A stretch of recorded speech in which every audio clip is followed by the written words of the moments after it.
来是云林县，这个生态环境当面临外来种的威胁。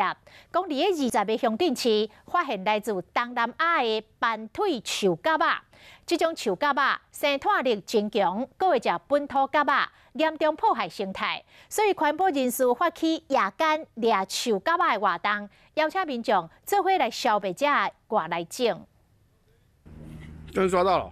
没有，还没抓，就是刚才的。暗时啊，大家举手电啊，到底咧找什么？抓到了！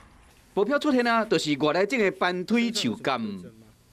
它有一个幼字或者是 X 斑或是条纹这样。背部在。只要看到都要掠起来，因为这种树干千里迢迢为东南亚来到台湾，却是来霸占本土水果的厝，唔来抢物件来食，过种正港台湾水果两度拐啊，甚至细只水果食了了。在云林县5年来，这款树蛤仔至少已经探到120吨。那外来种之后，其实会生态系统变简单化，然后就会变比较脆弱。那如果有一些像现在气候变迁啊之类啊，它调适能力也可能会变差。